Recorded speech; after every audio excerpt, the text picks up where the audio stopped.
Good evening and welcome. Thank you so much for coming to our council meeting on Wednesday, November the 27th.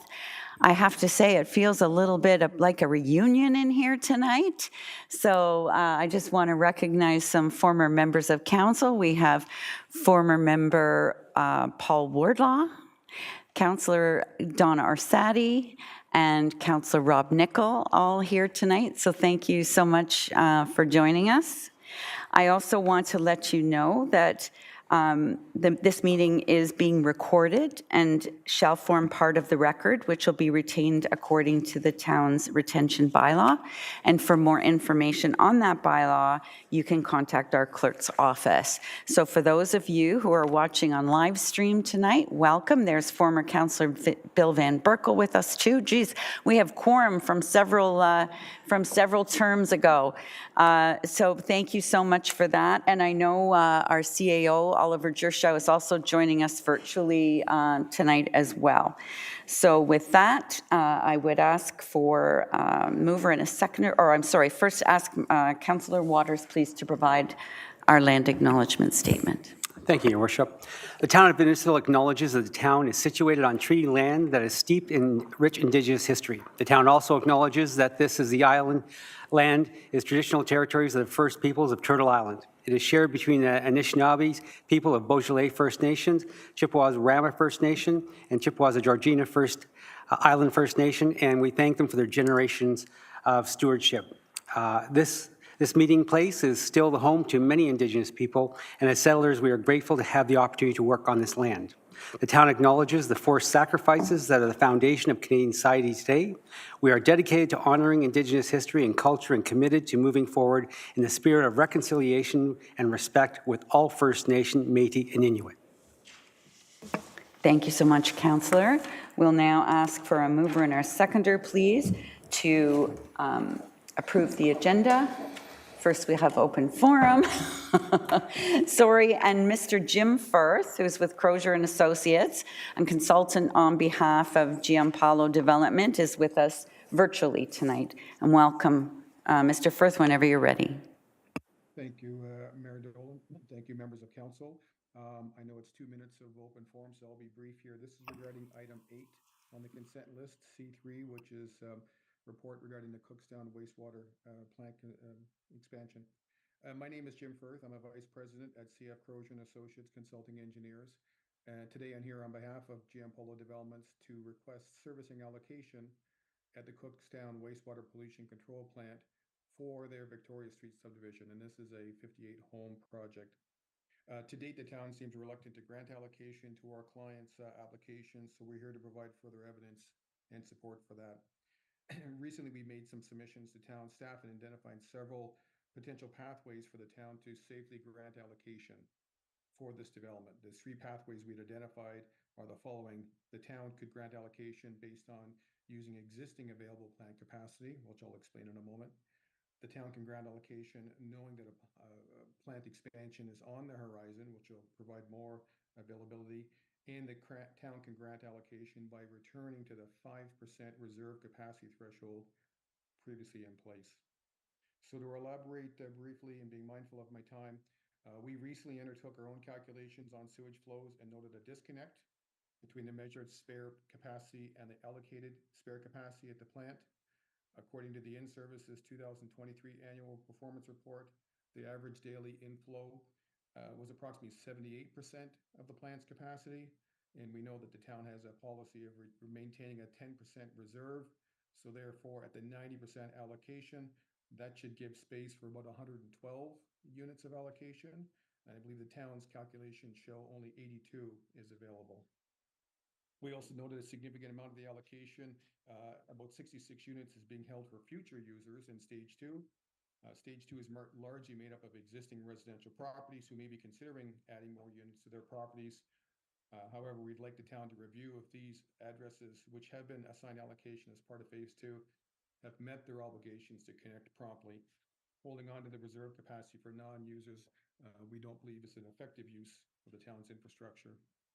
And our final consideration is that the town elects to return to the pre-2016 allocation policy whereby 5% was held as reserve. That would free up more capacity in the range of 160 units versus the 82 that the town currently has in place. So from our calculations, it appears there is currently allocation space available within the plant, more than required for the GM Polo development. And we respectfully request that the town of Innisfil consider granting allocation for the Victoria Street subdivision, knowing that there's a planned expansion on the horizon, knowing that all the stage 2 properties are not using the allocation held for them, and knowing that the town could even consider returning to the 5% reserve policy. So we think that these factors would support granting allocation to GM Polo, allowing them to proceed quickly through the design and construction phase, and aligning with the town's strategic growth objectives. Thank you for your time. Thank you, Mr. Firth. We'll be dealing with that item later, but right now we're going to approve our agenda for this evening. And I'd ask for a mover and a seconder, please, to approve the agenda. Moved by Councillor Richardson and seconded by Councillor Drodge. All those in favor? That is carried. And you'll notice we did have one item added, which is a notice of motion from Councillor Saunders. Next, I'll ask if there's any disclosures of interest this evening. Sorry, Councillor Drodge? I apologize, Your Worship. Just for some clarification, that was for G3 that that open forum was for, not C3. Just for a correction. Thank you for that, Councillor Drodge. Much appreciated. Next is disclosures of interest. Are there any disclosures of pecuniary interest here this evening? Seeing none at this time, if one becomes apparent to you, please let us know at that time. Next, under presentations and petitions, we're very happy this evening to have Empower Simcoe with us. Claudine Cousins is here, CEO of Empower. Whenever you're ready, please come forward.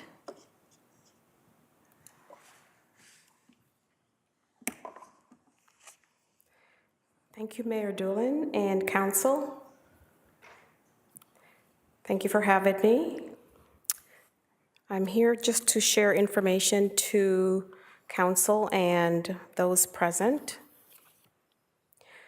So Empower Simcoe has been in business within Simcoe County for over 70 years, supports people of all abilities with a focus on people with intellectual disabilities. We have a budget of $53 million. We have over 600 employees, so we are a very large employer within Simcoe County, and we're committed to welcoming communities, welcoming all who come into Simcoe County, and believe in using data to help drive our services and supports. One of the things that, is that me? I apologize. I didn't have control anywhere else, so I thought I didn't have control here.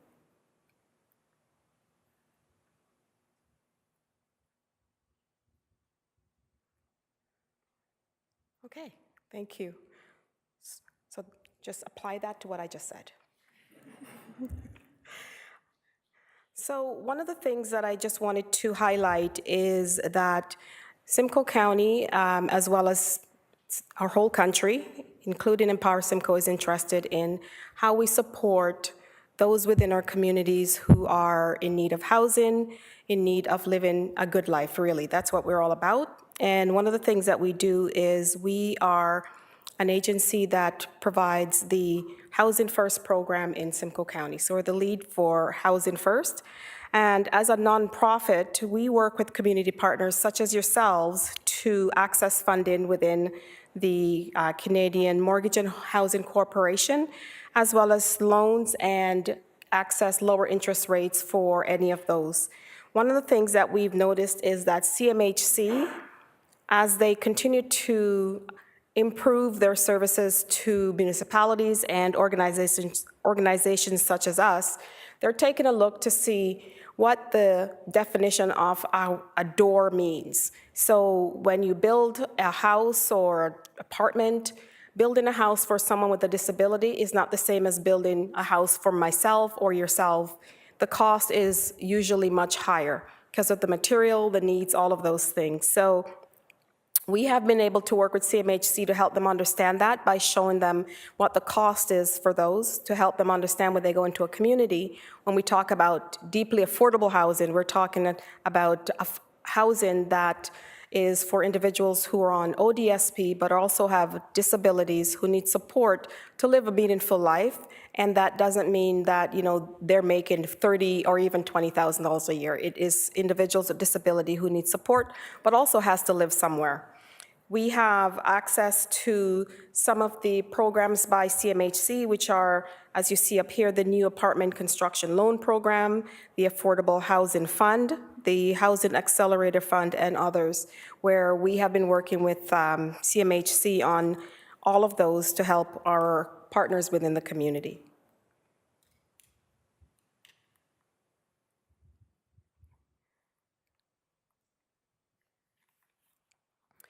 As part of that, what we have joined is an organization called the Intentional Community Consortium. And this is a group of charities and not-for-profits who spend a lot of time at the forefront of the housing conversation in Ottawa. So we work to elevate the issue of housing, not only for people with intellectual disabilities, but for all people within our communities. And, the estimated 14,000 Ontario individuals with disabilities are not represented in the municipal wait lists. So nowhere within your wait list in the municipality world do we have individuals with intellectual disabilities. They're kept separate in the developmental services sector in a different wait list. So we have asked the federal government through their co-investment fund to consider the impact of updated costs on individuals within that sector in terms of the cost of inflation, the cost of financing, and other market forces that are impacting the ability to support individuals. We've also asked the provincial government to commit the same by earmarking 10% of the National Housing Strategy Fund to individuals with intellectual disabilities. And to you, what I would say that we're asking is that there is an equitable assignment of either funds or lands or resources to deeply affordable. The definition of affordable is different if I ask probably every one of us in this room, but what we're talking about is individuals who really are at a very vulnerable state within our society and need support. So this is a lot of the work that we do in advocating at not only at Queen's Park, but on the Hill. Just to give you a sense of what the demand is in Simcoe County, there's more demand than housing or any type of services that we have. So last year, the total in terms of ask for just group homes alone was 1,370 spaces.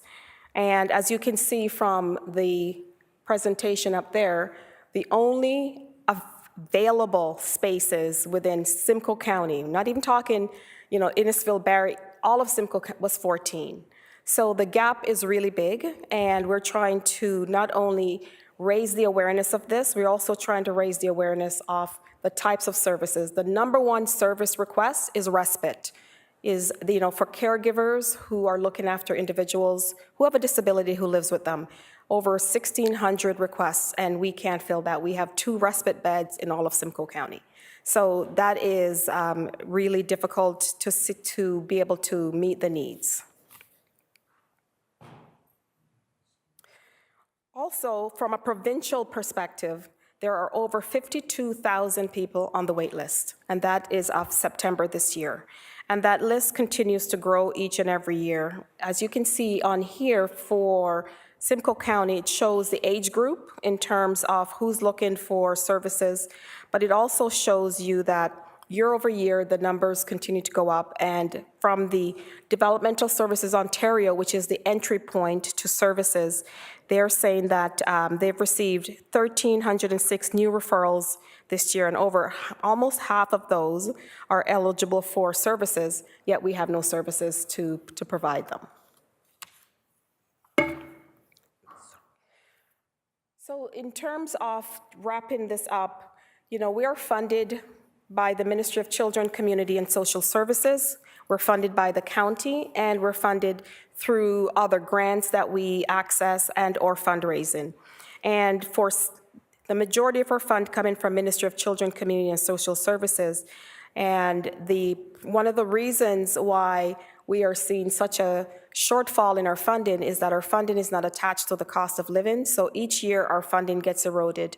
And as well, what we're looking at is the change in needs of individuals, same as ours. Our needs change. We require different types of supports or healthcare needs. All of those things change. But for people with intellectual disabilities, they don't have that that support through the funding from the ministry. So there's a gap between what we get funded and what we are able to deliver in terms of services. So inflation, as you know, has been extremely high over the past few years, and that has eroded our funding even more.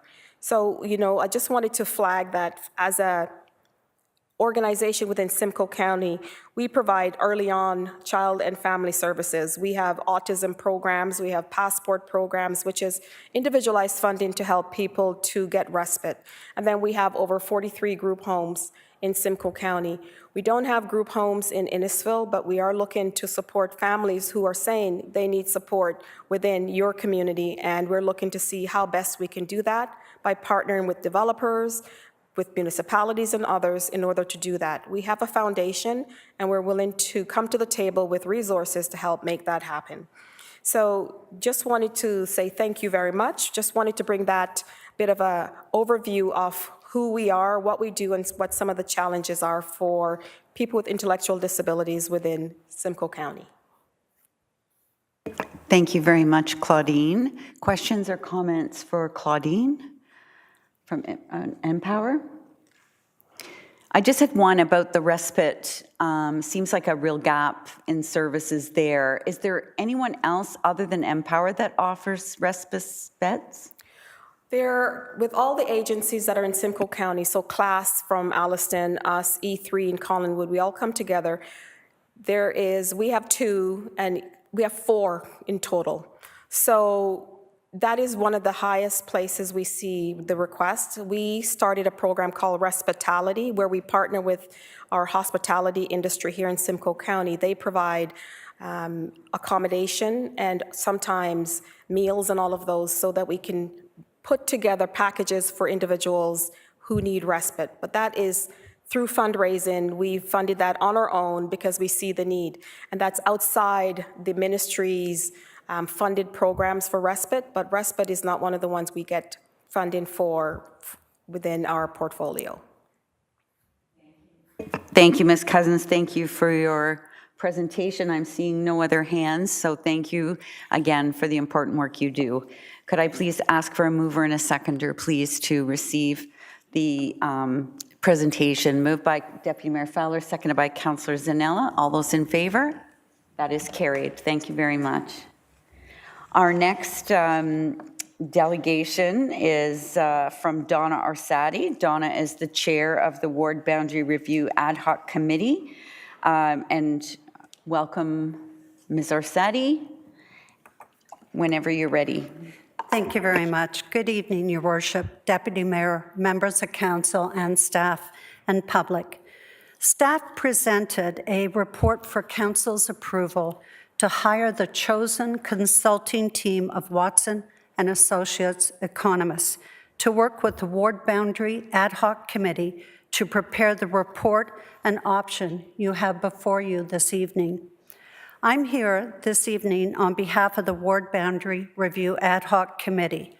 Our membership consists of 4 former councillors: Rob Nickel, acting as vice chair, Bill Van Berkel, Paul Wardlaw in our audience today, and myself as chair.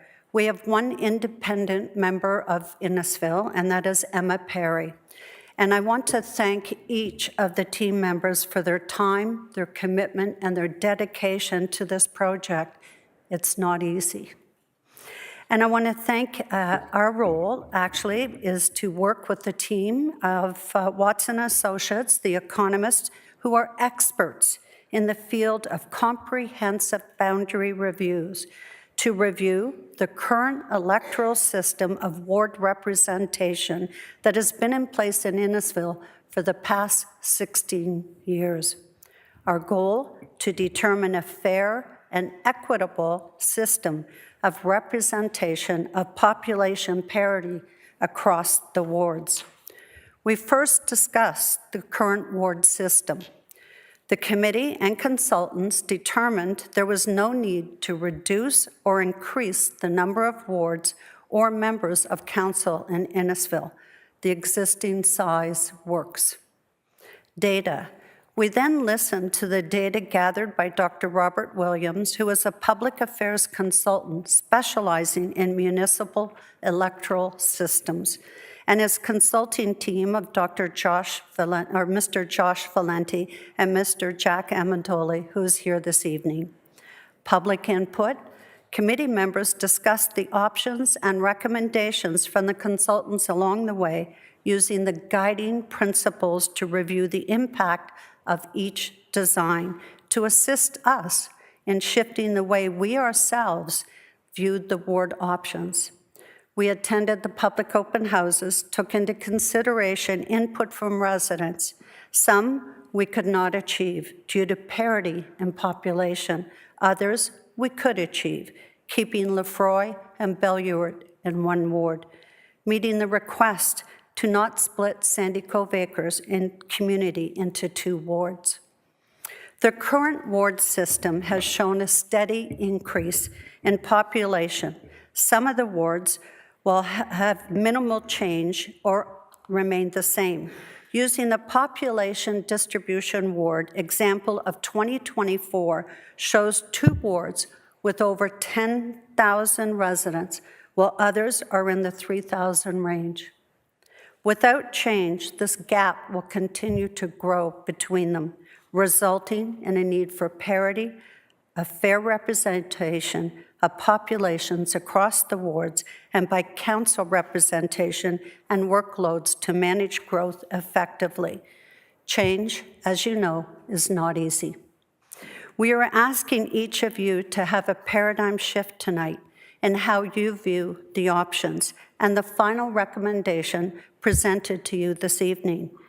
Keeping it status quo is not an option that succeeds the goal of the undertaking and the future representation of Innisfil.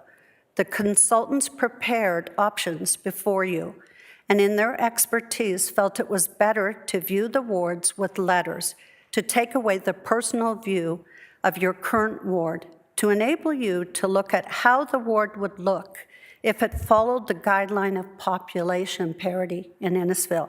This also resulted in some ward boundaries shifting in different subdivisions.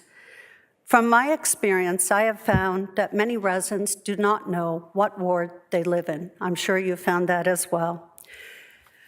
What they want is the name and phone number of a counselor to call to discuss their concerns, who will listen and respond to their needs. Parity, fairness, paradigm shifts in our thinking. This is what we're asking of you this evening.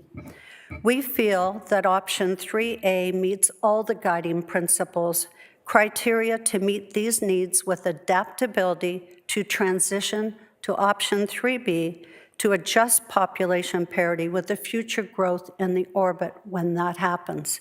The consultants have explained the recommendation for this option in page 24 of their report and are available to answer any questions you have this evening in the delegation of their report.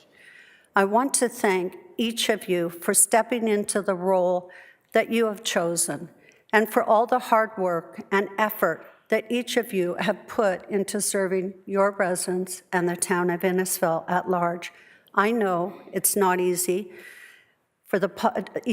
or you having to vote for the popular change, especially when facing decisions that impact change and personally.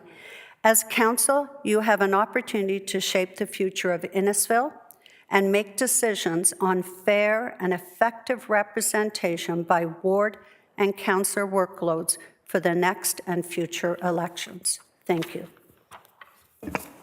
Thank you, Ms. Arsati, very much. Questions or comments for Ms. Arsati? Seeing none. Oh, go ahead, Councillor Constantine.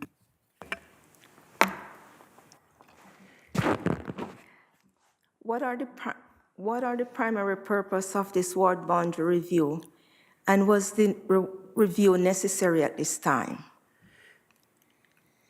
Well, I can say that staff had decided, with probably input from the public and previous council's elections, that the growth was changing. And staff brought to council their recommendation for the need for this report and this review, because growth, as you know, is happening in different pockets in Innisfil. But some areas will not have growth. They have minimal to no growth in the future. It's about servicing, while others may be in the downtown corridor or whatever. So you have to look at what is needed to better serve the community and your residents, and to make sure that you are each carrying a load that you can, sharing equitably. Okay, Thank you very much. Anyone else have any questions or comments? Councillor Waters. Thank you, Your Worship. I just want to say thank you to all the members of the group for doing a wonderful job and working with our chosen consultant to get this. I think it's wonderful that we do this just to we better reflect who our residents are and where they are, and giving them equal representation. So I think it's wonderful. When I look south and I hear about jerry rigging and all those types of things, I just think, you know, what a wonderful democracy we do have up here. So I want to thank you very much for your dedication and the report that you put towards us. Thank you. Thank you. Councillor Ices. Thank you, Worship. I too would like to thank the committee for all their hard work on this. Not an easy topic to work through. As I look through the report, however, I see that the public engagement results, the public had some preferences, and those were not the ones that were chosen. I'm just wondering how much weight the public's input into the decisions was used when the discussions were happening. Ms. Orsatti, if you want to answer that, or if you want to wait till the next presentation and ask Mr. Amendolia, it's up to you. I'll just answer from a perspective as a former councillor. So now I'm forgetting the question. Age is becoming me. It's about the engagement process. Yeah, the engagement. And I think the thing is that what is comfortable, people like what's comfortable with minimal change.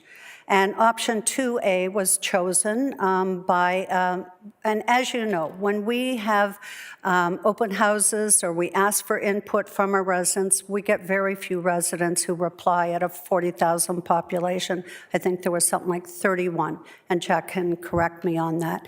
But if you look at 2A, there is minimal change, and what it doesn't do is accomplish parity, fairness between wards and looking at the growth. So yes, it's popular, but it's not achieving why you hired the consultants, why the ad hoc committee is looking at this, and from our perspective. And is it sometimes you just got to pull the Band-Aid off, and you got to look at what do we need to do. This is about the future of Innisfil for the next election and maybe 2 after that. And it may not be the next election, maybe the other one. It'll be up to council and staff to decide that. And I'll let Jack respond to that from his perspective. They are the experts. Thank you. If you could respond to that in your presentation, that would be wonderful. So, any other questions or comments for the chair of the Ad Hoc Review Committee? The Ward Boundary Review Committee, I apologize. Seeing none, I want to extend my thank you to the group. I know you met regularly, and it's a big job, and you do it just as a volunteer basis, so thank you so much for all of that. And a mover and a seconder, please, to receive the presentation from Ms. Orsatti. Councillor Waters and Councillor Ices. All those in favor? That is carried. Next, we will go to Mr. Amendolia from Watson and Associates, who will take us through the consultant's report. Thank you.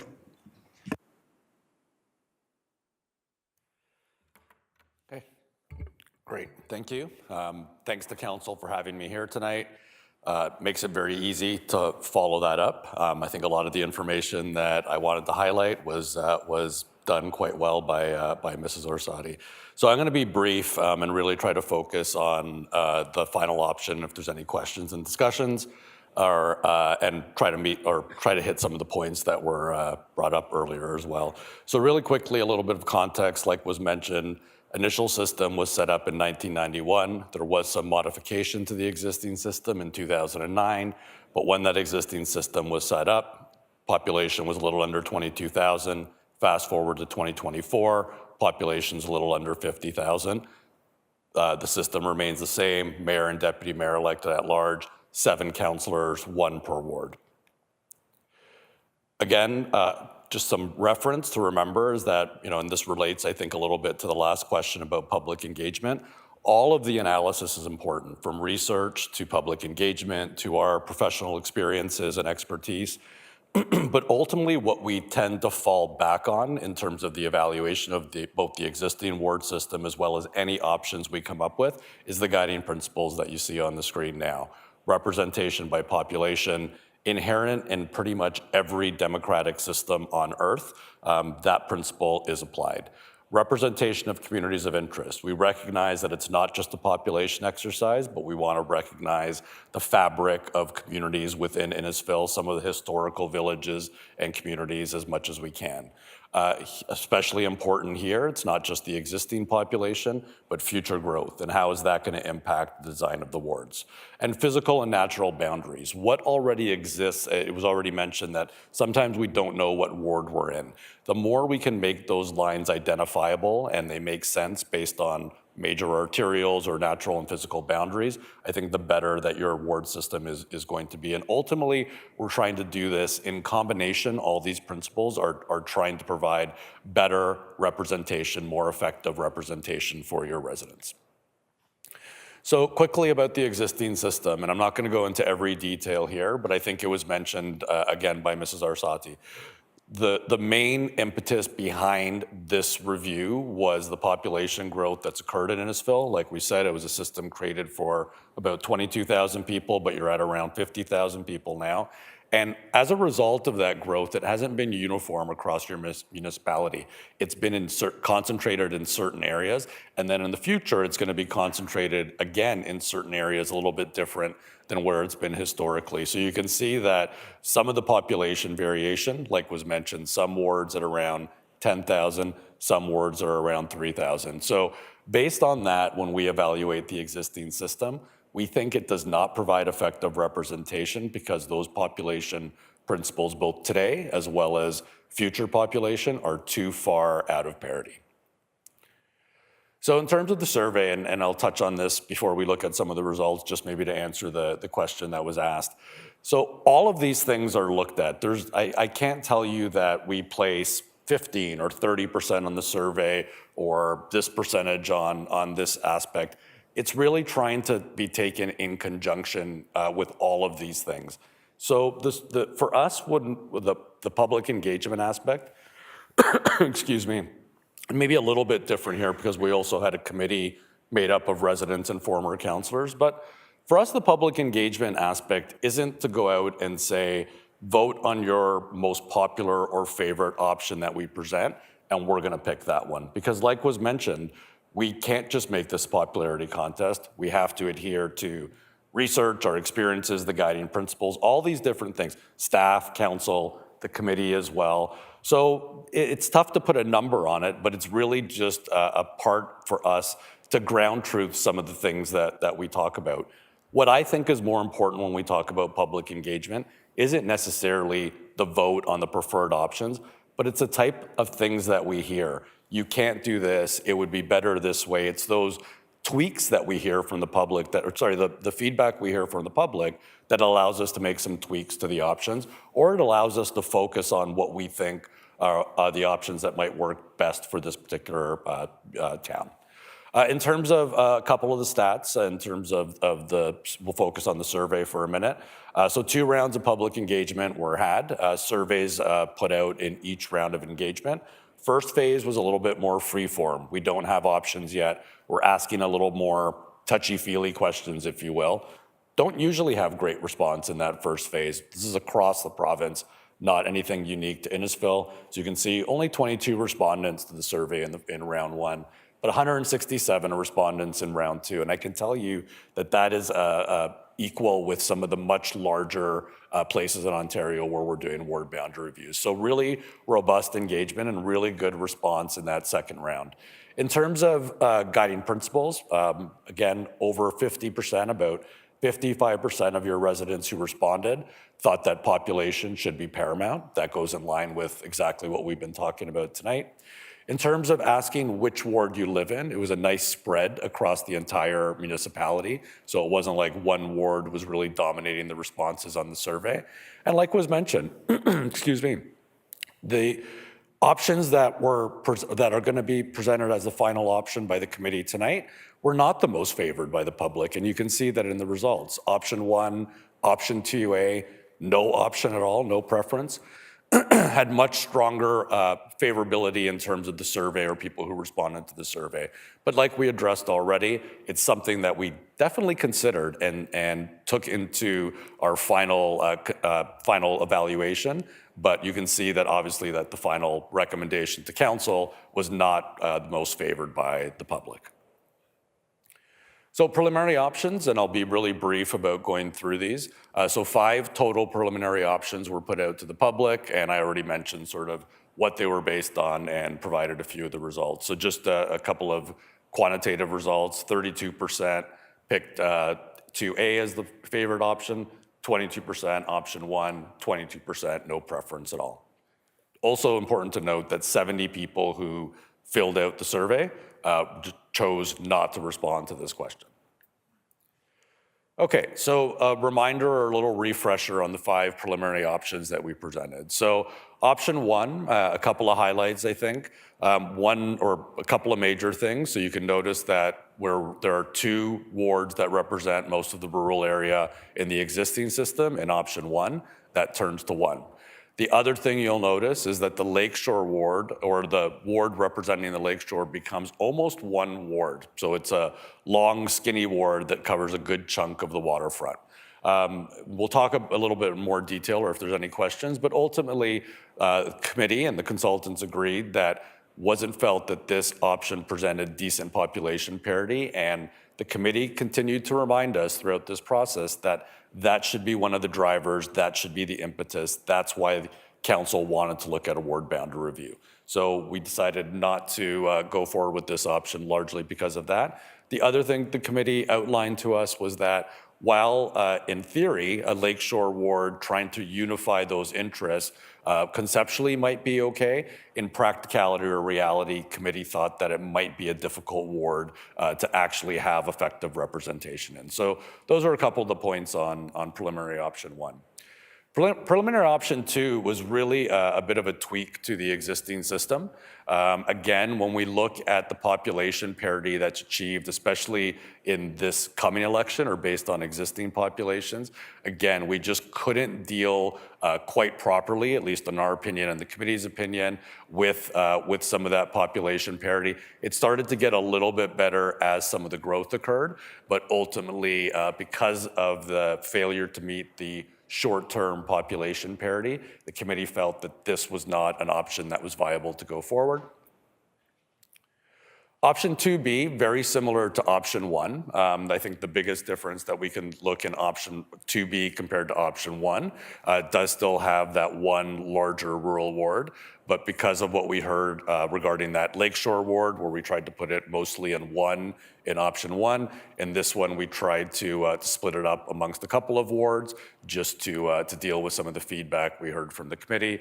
Again, ultimately, population remained a little bit problematic, especially in a few wards in the short term.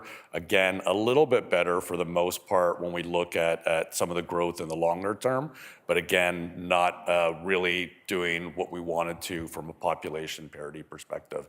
And maybe just before I go on to the next option, just an important point in this, it was a real struggle, I can tell you, to try to meet population parity both in 2024 and in 2034, recognizing the very concentrated growth that Innisfil is experiencing and projected to experience, as was mentioned earlier, especially in regard to the orbit development.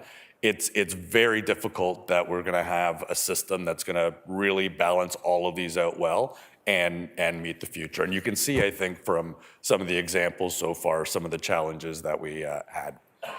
So 3A, so again, I'll reiterate that this was the preferred Ward Boundary Review Committee's option, and I can also tell you that the consultants agreed with that evaluation and analysis. Again, it's really built off of 2B that we looked at. There's a lot of similarities to 2B, but what we really tried to focus on, and again, when we try to focus on meeting that short-term population parity, with all the guiding principles, I think we talked about this back in June, they're very much in tension with each other, or some of them are, and push-pull. So when we say, oh, look, we've dealt with some of these communities of interest things, we've fixed the Lakeshore Ward, but we still have these population issues.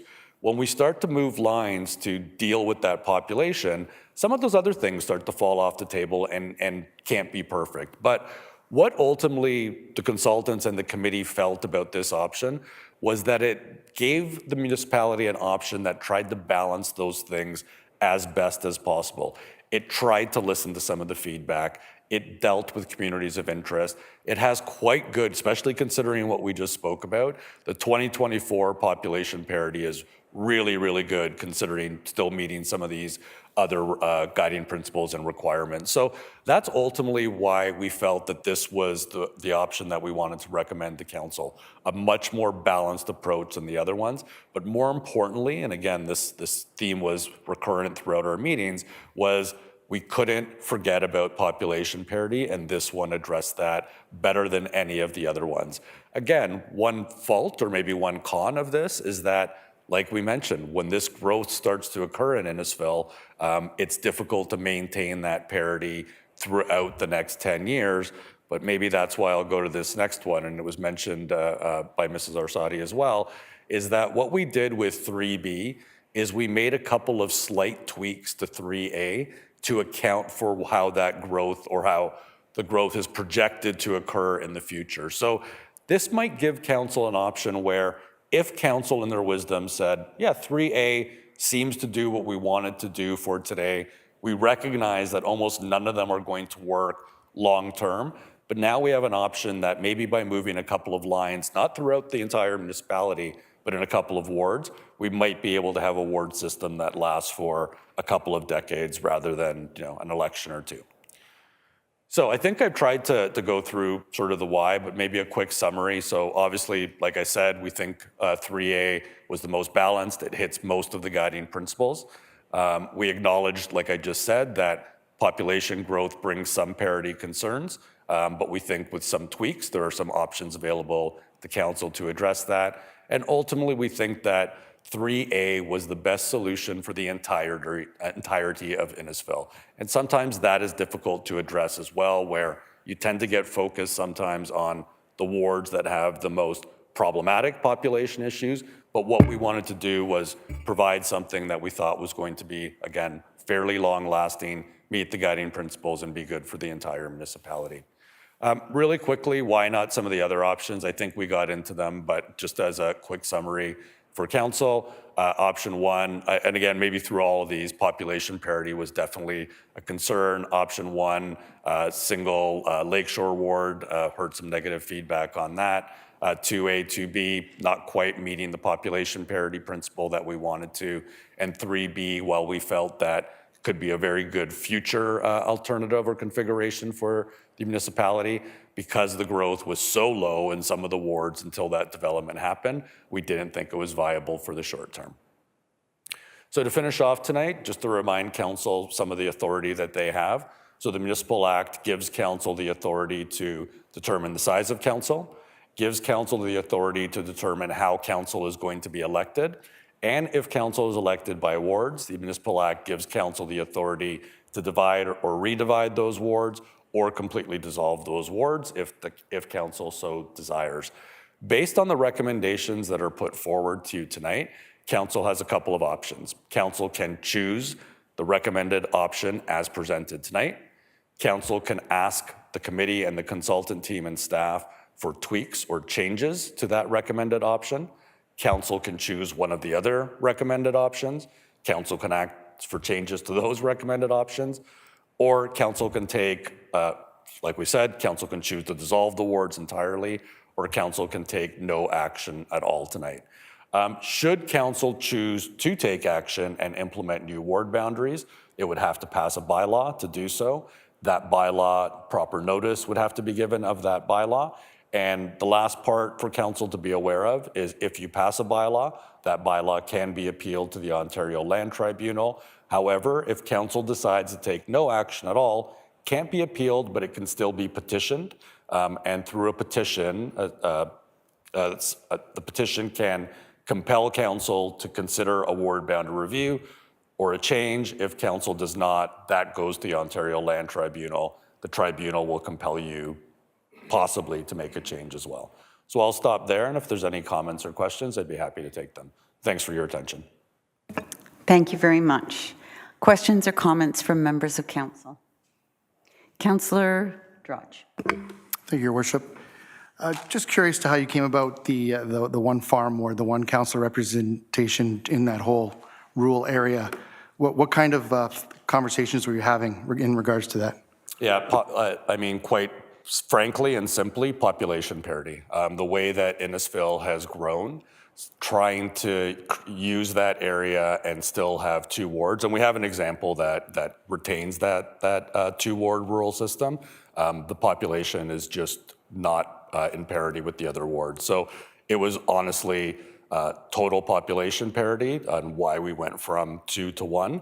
But again, council can decide. I mean, communities of interest is still a guiding principle. And like I said, we wanted to give council, or we wanted to give the committee anyways, an option that considered communities of interest, but ultimately, like we talked about tonight, it was felt that population parity outweighed that in this case.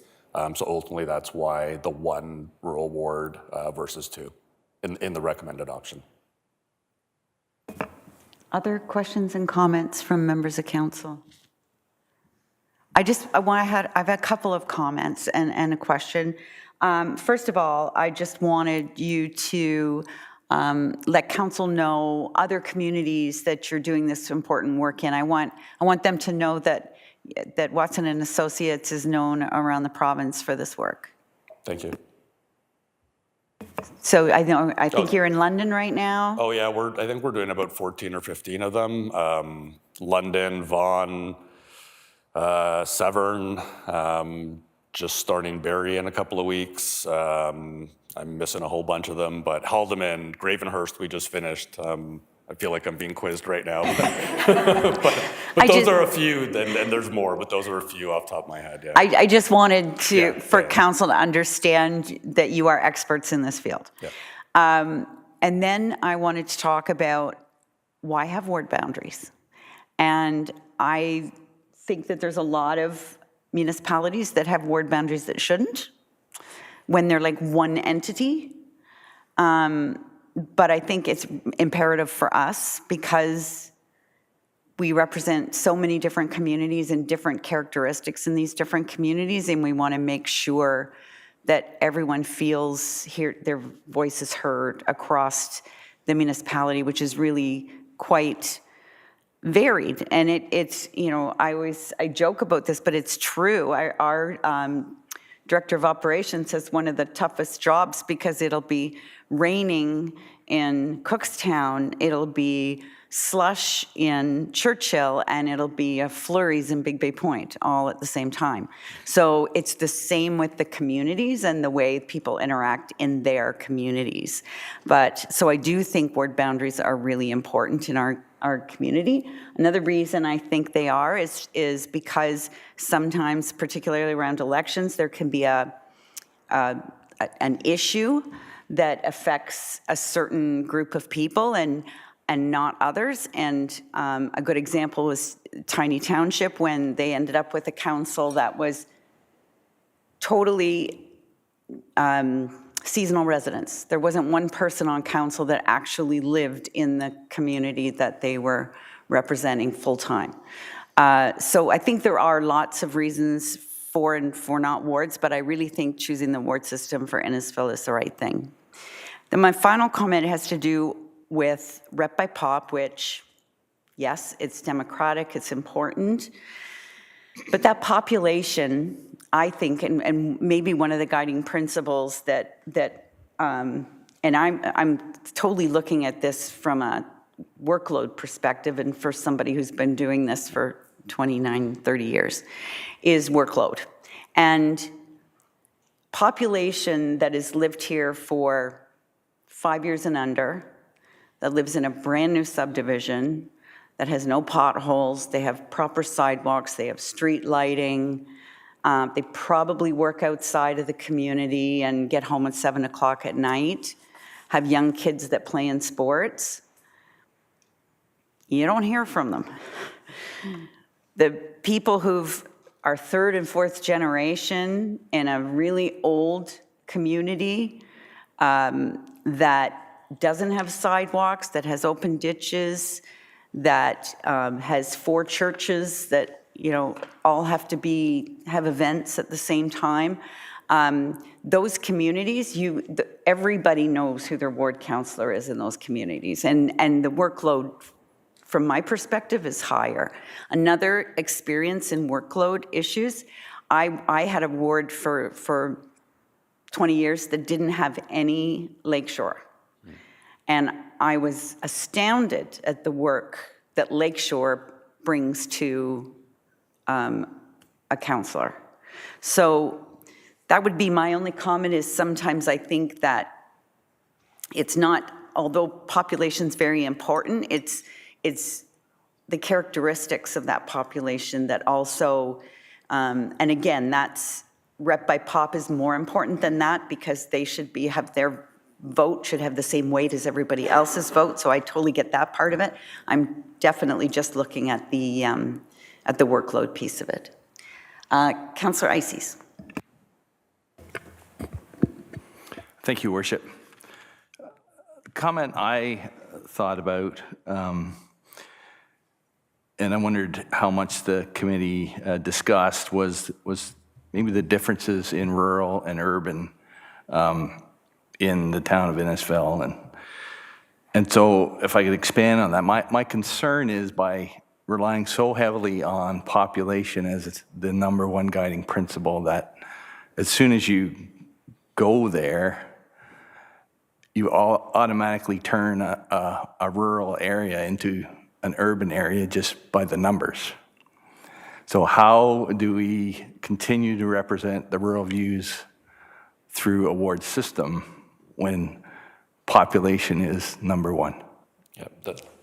Yeah, thank you for that question. That's a great question. And so I'll answer it a couple of ways. First, how did we deal with it? It was very paramount. It was probably one of the first topics that we started to talk about. Obviously, population parity is a big one, but those 2 rural wards and what we can do in that area was definitely a major part of our conversations throughout. The thing that we talked about a little bit, and this is coming up, and like we said, we're doing a lot of ward boundary reviews, and populations are changing, not only as a whole, but like we know within a municipality. So I'll give London as an example, or another place we're working. They have a couple of rural type wards. Most of the southeastern part of the city are in a couple of rural wards. But what we heard from farmers and people who live in the rural area was they don't really have rural representation anymore, because subdivisions have started to be built in sort of the northern parts of those rural wards. And the last couple of elections, the councillors have come from those subdivisions or have campaigned only in those subdivisions. They were joking with me that, you know, there hasn't been a councillor that's visited like the rural part in, you know, whatever time. So that was one of the considerations, was partly if you create 2 rural wards, but to somewhat balance the population, you have to start to bring in, you know, more and more of a subdivision or more and more of that sort of urban area. Then the feeling was that rural ward, those 2 rural wards, can end up getting quite diluted, because it's possible that your representation doesn't actually come from the rural area. It's similar, I think, to the conversation about wards versus at large. One of the dangers of at-large is as a population grows and perhaps gets concentrated in a certain area, is your council can come from one street in that area, right? The same thing can happen if you maintain rural wards, but they start to get diluted by urban population, you still may lose that voice. So what we thought as a committee and consultants was if you have a more truly rural ward, yes, maybe just one instead of two, but that council or that ward, every single issue, every single meeting, everything that comes up at the table, that's their lens. Their lens is from their rural ward and their rural community. So yeah, maybe one less seat at the table, but on the other side, you might have 2 seats, but that don't actually represent the rural. So sorry, a little bit of a long answer, but really good question and obviously something that we paid a lot of consideration to. Thank you, Councillor. Councillor Waters. Thank you, Your Worship. To kind of continue along that same excuse me, that same line, is that even though we may have, in fact, we do have a large rural area, but our strategic plan recognizes the fact that we are a mix of different areas. And I've been on council for 6 years, and I don't think I have ever got into a debate of rural versus urban. I think we've all made really wise decisions in terms of the best thing for Innisfil. And I think the fact that we chose the orbit as a place to build and concentrate and preserve our rural lands proves that point. So I do share the concerns of only having one ward that's rural, but I think just the strategic plan that council has forces us to keep that in balance all the time. And so I think so far we've elected some very smart politicians to continue that on. So thank you. Thank you. Any other questions or comments? Councillor Drudge.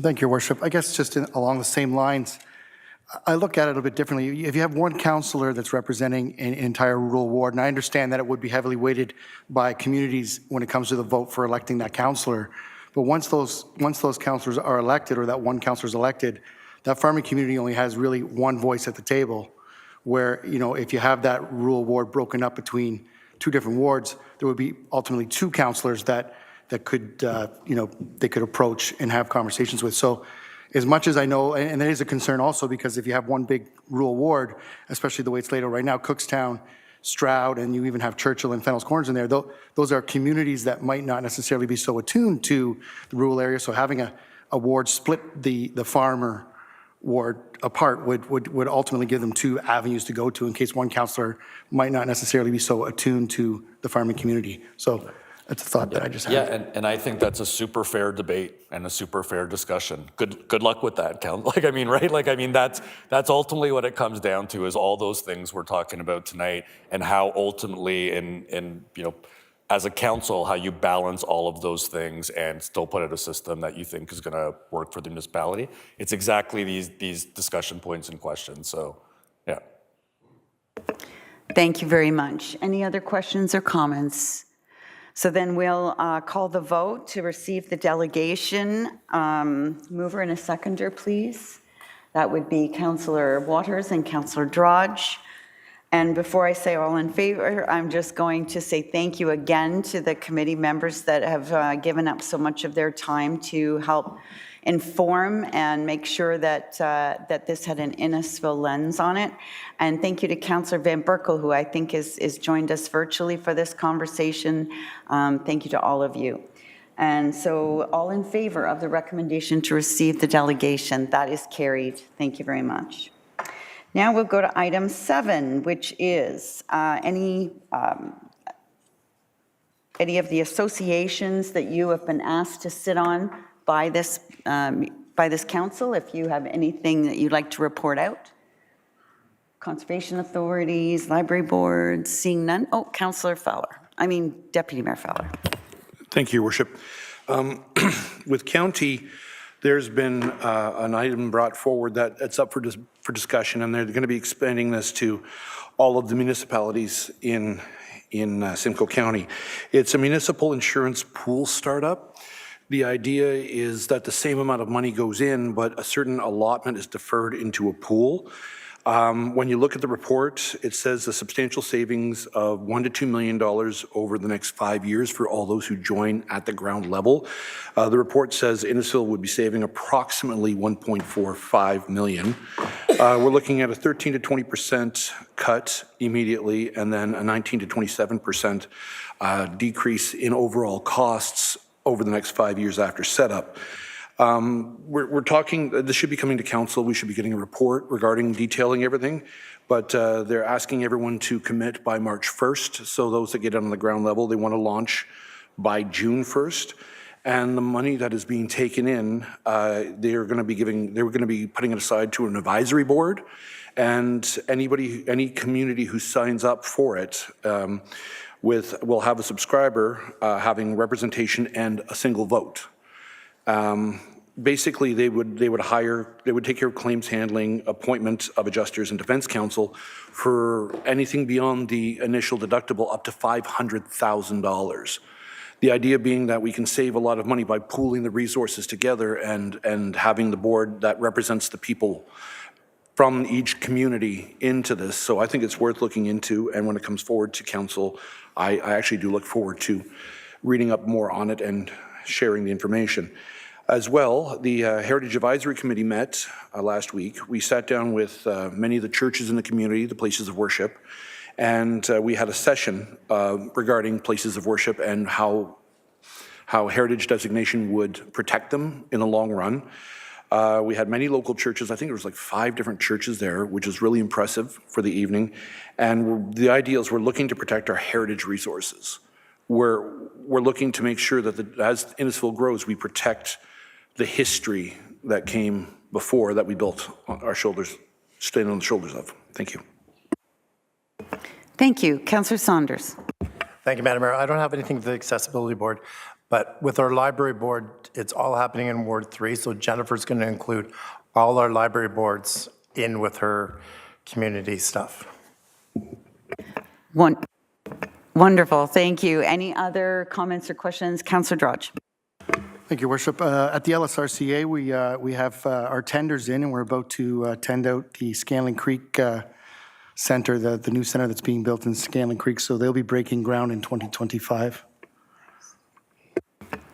Very good. I know they did some very aggressive fundraising for that, so that's great. Anyone else? I have just the Police Services Board that met this afternoon, and we spent most of the time finalizing the budget, so you'll hear more about that on December 4th when the chief and the board chair come to deliver the South Simcoe Police budget to us. Also, yesterday at the county, I was acclaimed as chair of the corporate services for another 2 years. So same seat I've been in for 2 years, but they switch over. They have an election midterm, so I was pleased to remain in that position. And tomorrow and Friday, I'll be attending Association of Municipalities of Ontario meetings in Toronto with a number of issues that affect all municipalities, small and large, and as chair of the Small Urban Caucus there. So I'll report out on that at the next meeting. I should also mention that the Deputy Mayor was talking about the insurance pool that we were talking about that were formed at the county. So that will come for discussion here at this table at our January 29th meeting. And with that, I'm seeing no other hands. We'll go right into our consent list. So what happens now is we go through all of the items that are on the agenda and that you've had the opportunity to see over the past week.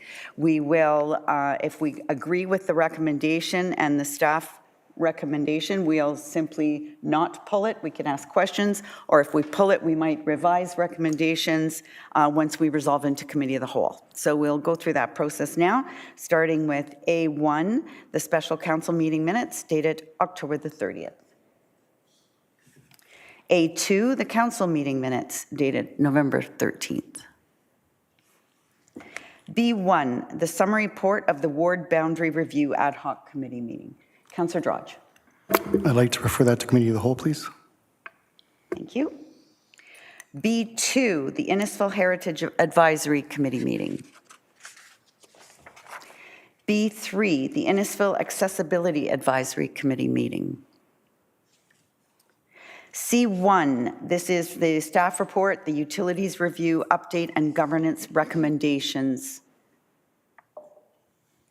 Seeing no one pulling it, I just wanted to let you know that Mr. Gershow joined us virtually this evening, and thank him very much for all of the work that he's put into this, along with our advisor, Graham Topa, who has also joined us virtually tonight in case there were any technical questions. And also want to thank Mr. George Chaparro, who is currently a director, to be here this evening. But I'm seeing no questions or comments. Oh, Councillor Waters. I guess I will make a comment. I think that in all the research that the staff have done, they're just following through with what the recommendations were in terms of improving our utilities, in terms of how they perform and how they respond to residents and also the town of Innisfil. So I think the fact that the board's directions are each changing reflects a need at each of those levels for more intelligence, not more, I guess that's the wrong word to use, but just more resources to come to the table with different types of backgrounds that will make those boards even stronger and more effective. So I think it's a good thing. Thank you. Thank you, Councillor Waters. And it is quite unique, the system we have. Most municipalities, the water, wastewater is governed by this council, not by a municipal services corporation. So it's quite unique. I know it was a ton of work, particularly for Mr. Gershow and Mr. Persaud, but I think definitely necessary because there is no template to go by. So it's something we need to check. And I believe it was called governance hygiene, to make sure that we constantly look at our governance to make sure that it is serving us to the best, serving us, the sole stakeholder, to the best of its ability. So thank you for that. Next, we have C2, which is the Q3 operating and capital financial update. Any questions or comments? Councillor Waters. Just a quick question. I believe there was one item was the Eastern Lakelands Park, and just wanted to curious why the price went from $400,000 to $900,000 for that development. So I just wanted some clarification on that in case anyone else had raised the same question. Thank you. Director Lee. Thank you, Mayor Dolan, through to Councillor Waters. As noted in the staff report, there were extra costs in terms of the ramp construction. So the railing and the ramp, the in-water platform had additional costs based on the design. Thank you. Any other questions or comments on our Q3 report? Seeing none, we'll move forward. C3, the Cookstown sewer allocation. This is just for one unit. Seeing no comments, the respectful workplace policy amendments. Seeing no comments, Alcona Downs Phase 1 subdivision assumption. C6, Alcona Downs 3 Phase 3 and 4 subdivision assumptions. C7, El Sami P2 Phase 1 and 2 subdivision assumptions. Boy, we're getting lots off our books here. And El Sami Phase 2, sorry, P2 Phase 3 subdivision assumptions. Thank you. And C9, street naming of the Ballamore Building, Innisfil Corp. How are you going to make me cry? John Wardrop Crescent. Seeing none, congratulations. Thank you. It's a long time coming. There's no staff reports for information, so we'll go to bylaws. E1, the bylaw for Corporation of the Town of Innisfil to exempt part block 1, Town of Innisfil. This is the Friday Harbor piece. Seeing none, there's no correspondence for action. Correspondence for information. G1, Innisfil Library Board minutes. The County of Simcoe meeting highlights from October 22nd. And G3, the Crozier Consultant Engineers Cookstown Servicing Allocation for Victoria Street Subdivision. Councillor Dodge. I'd like to pull that to committee of the whole, please. And that's it. So now we'll go to our consent list recommendation for the two items pulled. A mover and a seconder, please. Deputy Mayor Fowler and Councillor Richardson. All those in favor? That is carried. So now we'll rise into committee of the whole. Resolve into committee of the whole, moved by Councillor Zanella, seconded by Councillor Constantine. All those in favor? That is carried. And we will go to item B1. Councillor Dodge. Thank you, Your Worship. My seconder is Councillor Waters. So I really appreciate the presentations tonight and all the work that the committee's been doing, and the associates have put a lot of time into this also. Ton of information. I love the fact that you've given us one now to look at, and we can kind of go from there. But timing is a little bit of an issue right now for me.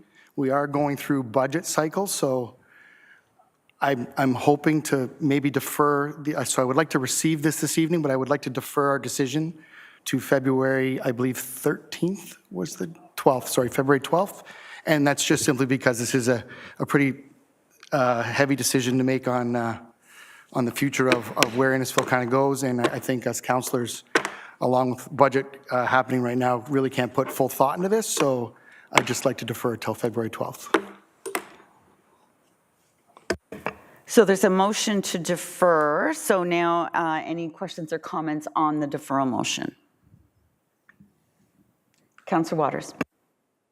I just gotta say I concur. I think to have something come before us and then vote on it right away is never the way we do our council work. So I think I would, although I really appreciate all the work and I don't necessarily disagree with the decision they made. I just think in terms of everyone and the workload we have right now, putting it off just to allow everyone to assimilate it, think a few things might be just worthwhile. It doesn't mean that we're going to change everything. And it's just a more timely thing. Thank you. Any other questions? So if this does pass, I would encourage everybody, talk to your neighbors, talk to your constituents, talk to people in your ward about this. We struggle to get people out to vote, let alone to care about what their ward boundary is. So it really does take some effort on our part to get people engaged. So motion to defer until February 12th. All those in favor? Any opposed? That's carried. Thank you. And the next item was also Councillor Dodge. Thank you, Your Worship. My seconder is Councillor Richardson.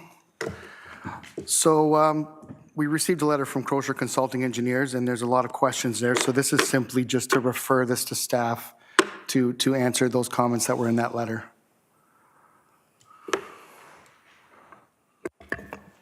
Thank you.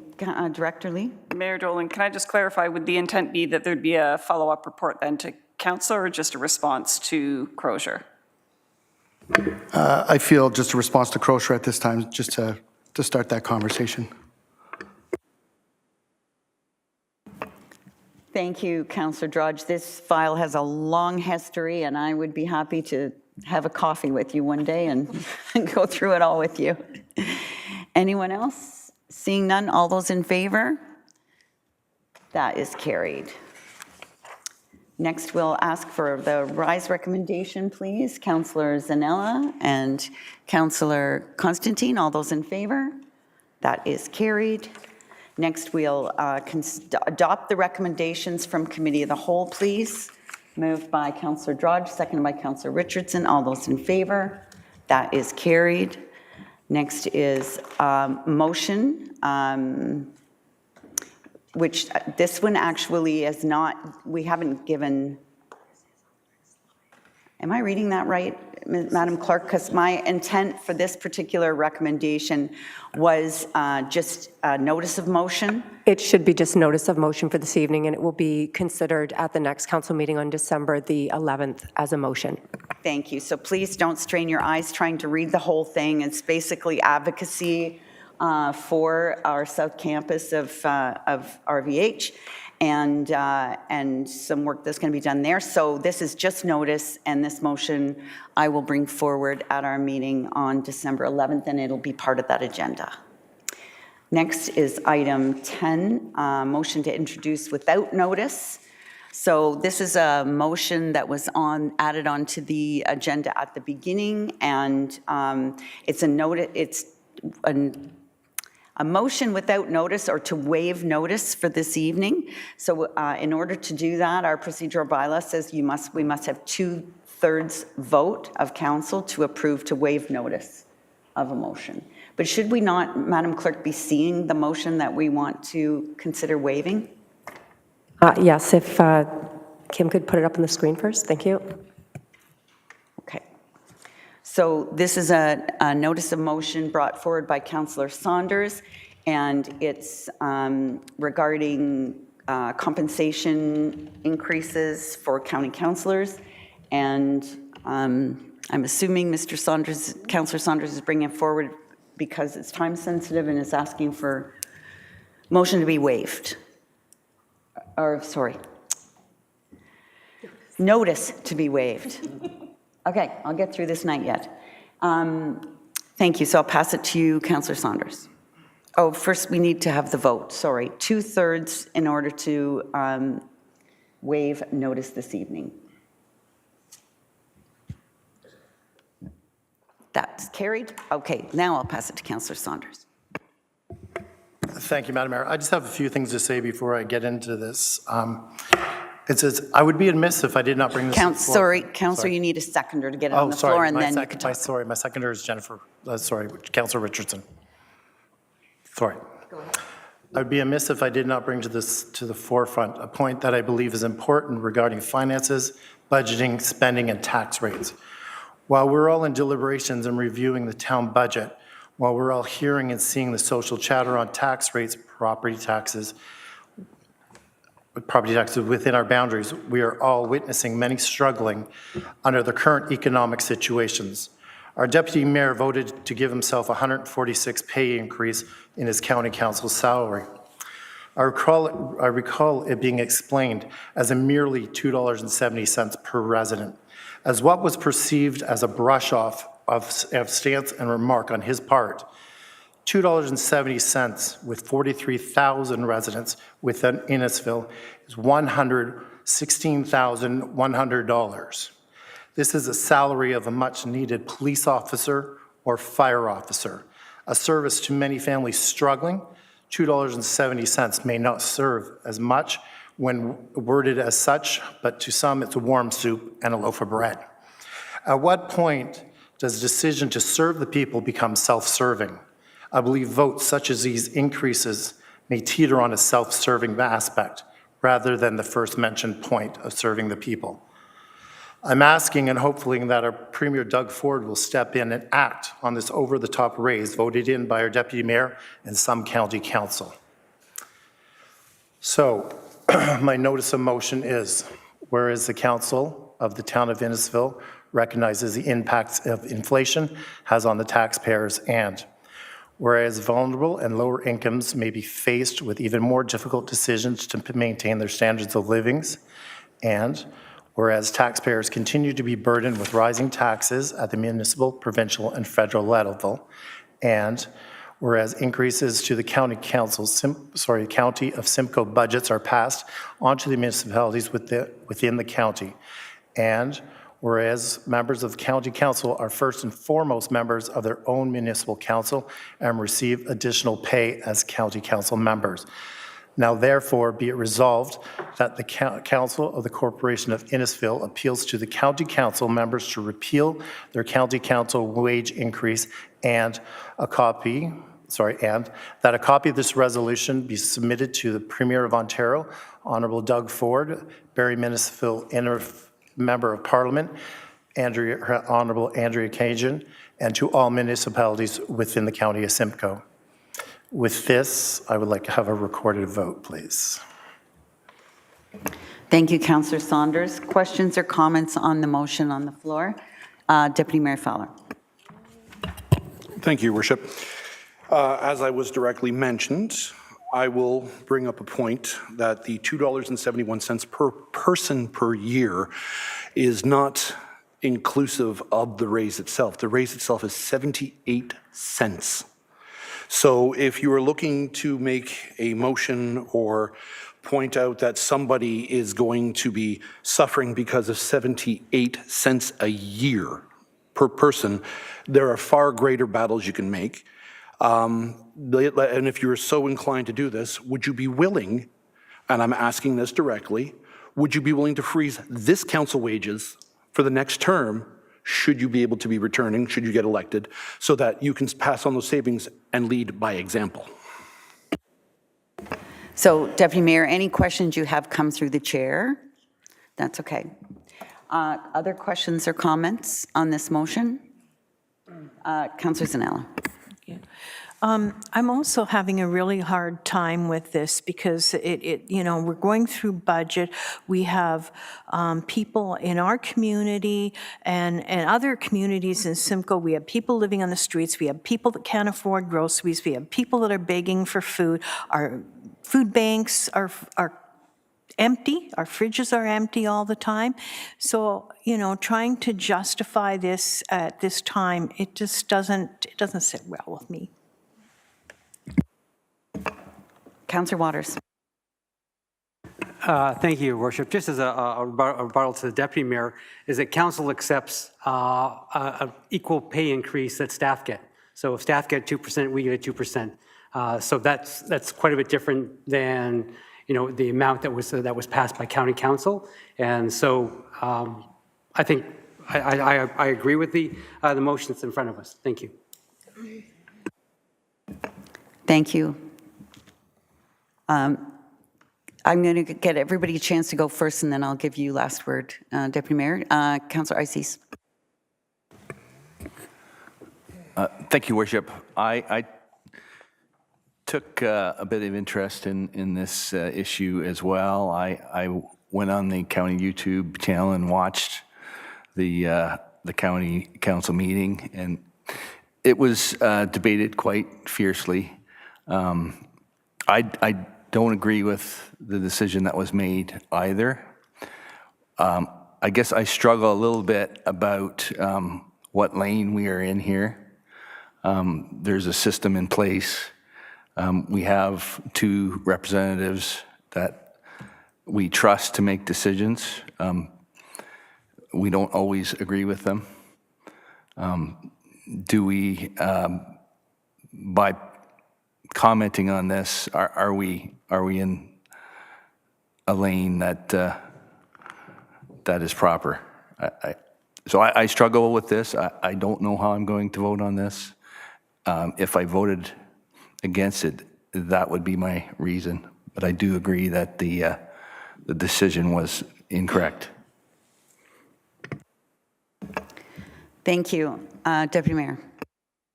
Thank you, Worship, through the chair. I want to put things in perspective. And I understand that many view an emotional lens. We're talking a $900 million budget for the county, 16 communities. And when you break it down after nearly 20 years without a particular raise, right, we're looking at, if we reduce this, we're looking at 1/10 of 1%. This is the battle we're fighting. 1/10 of 1%, and we're saying to everybody, we're going to save people. Well, I agree, but there are greater battles to be fought. There are ways that we can manage this and save the taxpayers money in a greater way than 78 cents a year. I understand why people are upset. I understand the way they perceive it.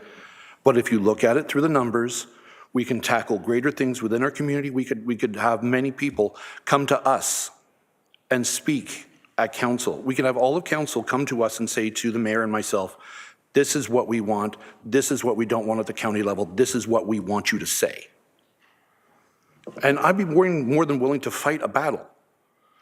But to make it seem as if we're doing this grand thing for a raise, which is 0.03%, I'm not saying you're wrong for feeling how you feel, but if we wish to bring people into the county, if we wish to bring people onto council, paying us minimum wage, less than minimum wage for the wages we make on county and council, you're not going to get good people. You're going to get people that are retired. You're going to get, look at our menu, look at our council here, seriously. We have Councillor Waters who's retired. We have Linda Zanella who's retired. We have Grace Constantine who's retired. We have many people that come in because they can, because it is there's nothing financially drawing them in. Realistically, a councillor can go work at the Dollarama for the same wages and not miss family time, not give up weekends, not get phone calls at 11 o'clock at night, emails. We take this on because we love the job, but we can find savings in so many places.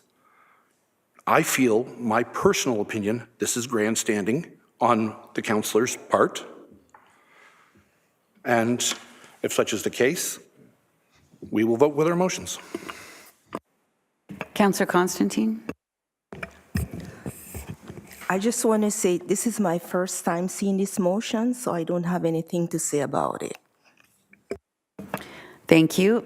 I'm going to jump in there and then I'll go back to the mover. So just to put a bit of context to this, the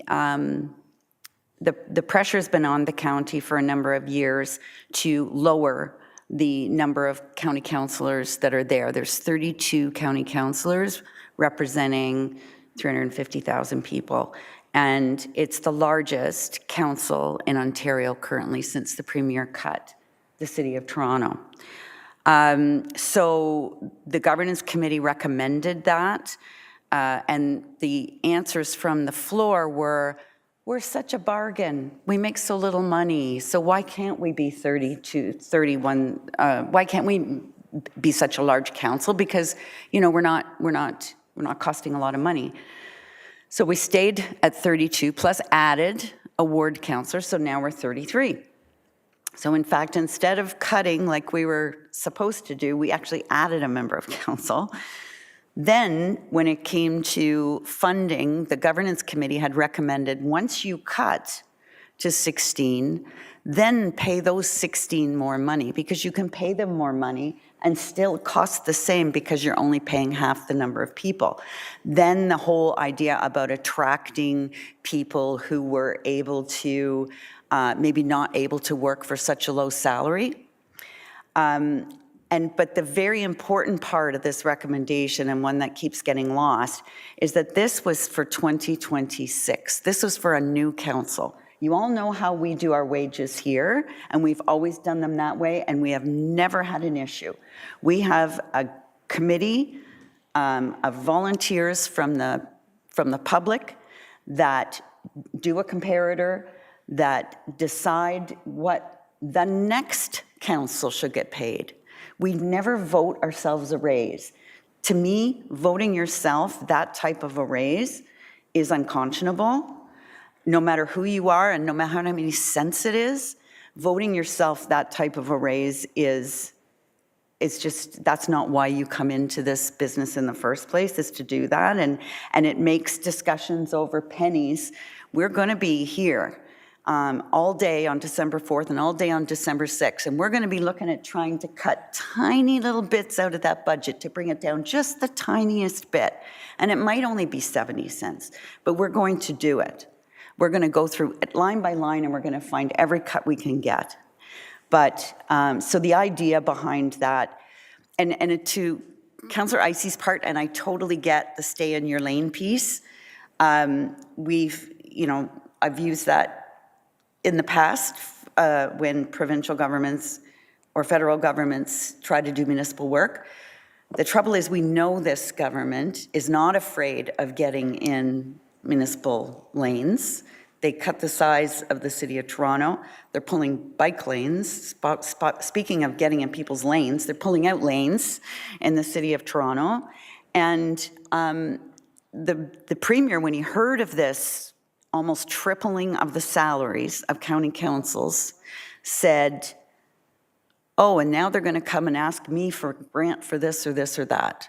So the reason I want to send the message to Premier Ford that we're not in favor of this raise is so they don't go, oh, grant request, Innisfil, they're in Simcoe County. Oh yeah, they just tripled their salaries. We'll put them in the no pile. I don't want to be in that place.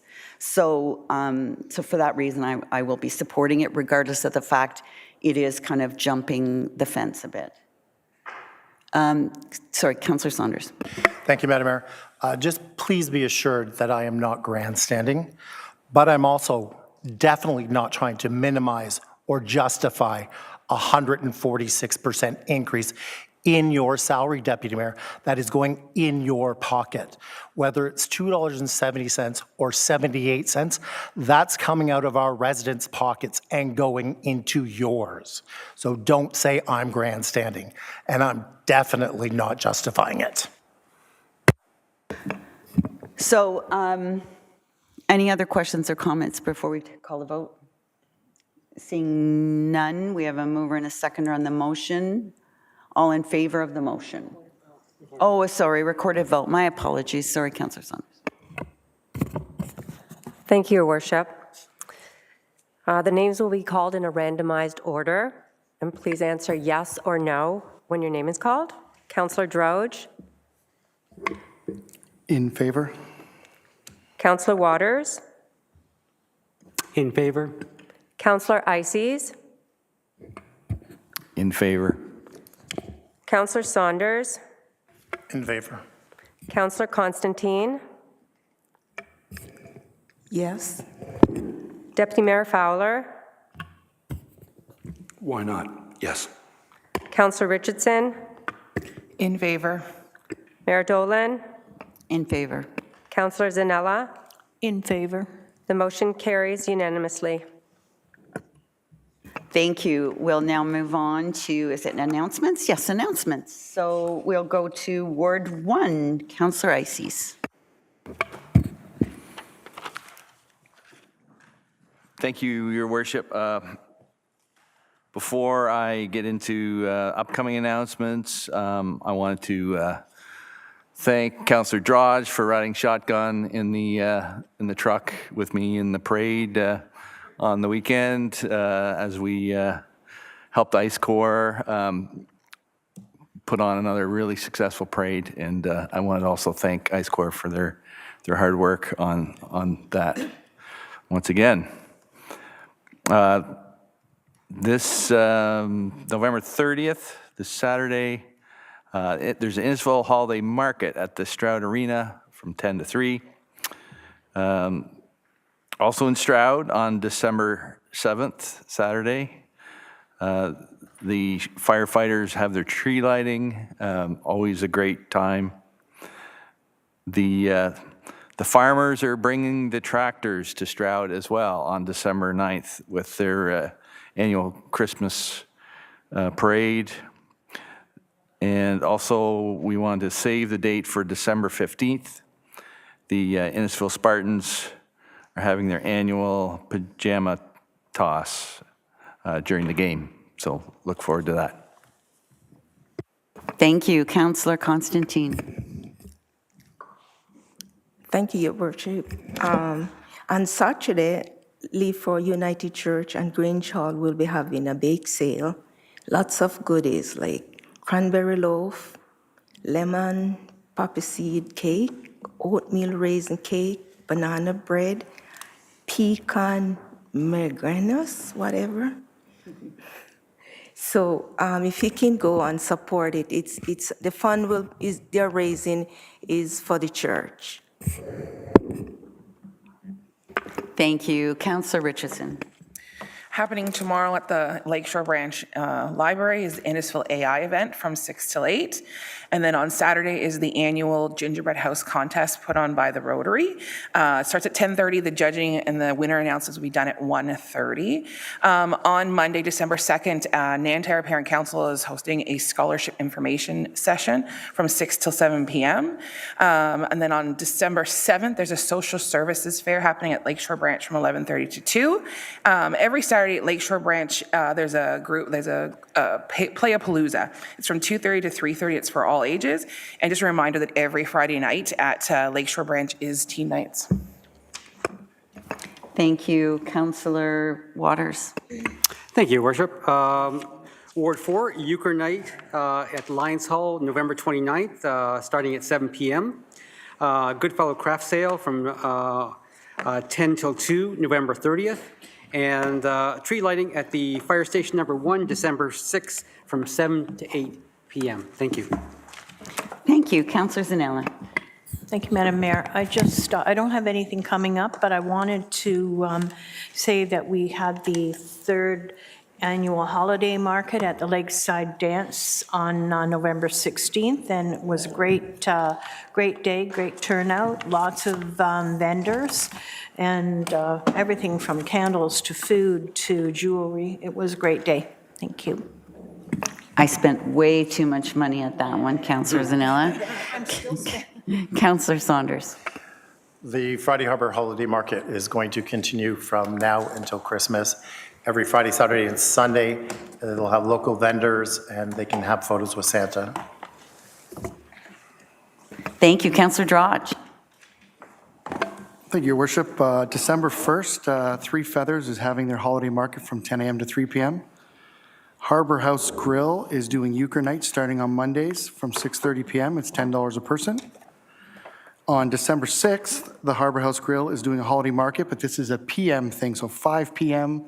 to 9:30 p.m., so don't go there during the day. And finally, on December 7th, there's a free turkey dinner at the Churchill United Church. Thank you so much. Deputy Mayor. Thank you, Your Worship. As everyone's taken everything moving forward, aside from the budget deliberations, which are happening on the 4th and the 6th, I'm going to go what we've done over the past while. Mayor Dolan and I were invited to observe an emergency exercise with the Emergency Task Force recently. We took part in a mock exercise and witnessed how they organize and run. I spoke at the South Simcoe Police Service Auxiliary graduation. It was very gracious, and I appreciate the fact I got to speak to the new members of the auxiliary force, and I look forward to working with them in the future. Many of us attended the grand opening of the Georgian Nurse Practitioner-led clinic, highly needed, and a big kudos to staff for arranging it and putting it into motion. The mayor and I attended the 16th anniversary pancake breakfast at the YMCA. Hopefully we last another 32 years as things progress with the Y, because they do so much for the community. And recently, Mayor Dolan, Councillor Constantine, and I were present for the official expansion of Simcoe Addiction and Mental Health Facility down in Cookstown. It was very eye-opening, the services they offer to our first responders, to those in need, and it's mental addiction, gambling addiction, sexual addiction. They tackle everything, so it's really good that we have this in our community, especially in these times of need. Thank you. Thank you. So as you can tell, there's not much going on in Innisfil. So yeah, lots and lots of events, a ton of them actually.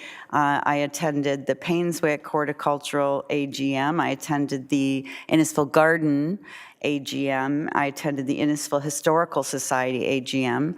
Those two parades, the tree lightings that are coming up with the firefighters, all these things have one common denominator: volunteers. Every single one of those events is done by volunteers in our community. So all of the Lions events and the Legion events, like, we are so blessed to have a community that has so many volunteers that are willing to put in countless hours.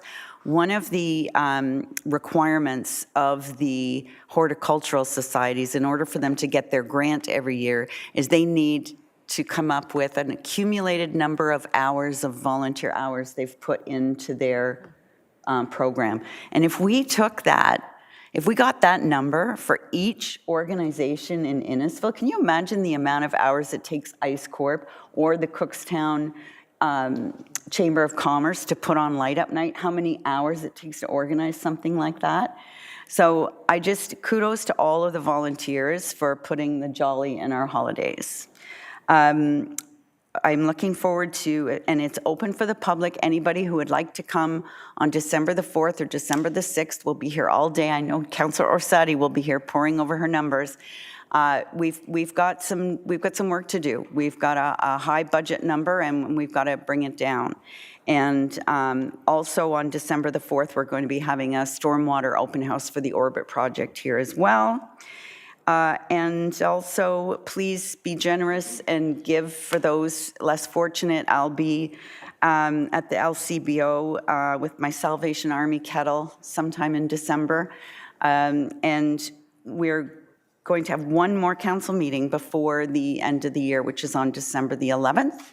And I look forward to seeing everybody then. And with that, I will ask for a confirming bylaw and adjournment at 8:40 p.m. And that's Councillor Richardson and Councillor Drodge. All those in favor? That is carried. Thank you, everyone. Thanks for, I don't think we've ever had this many people still sitting here at the end of a meeting. And Wyatt's now woke up. So good morning, Wyatt. Have a great evening.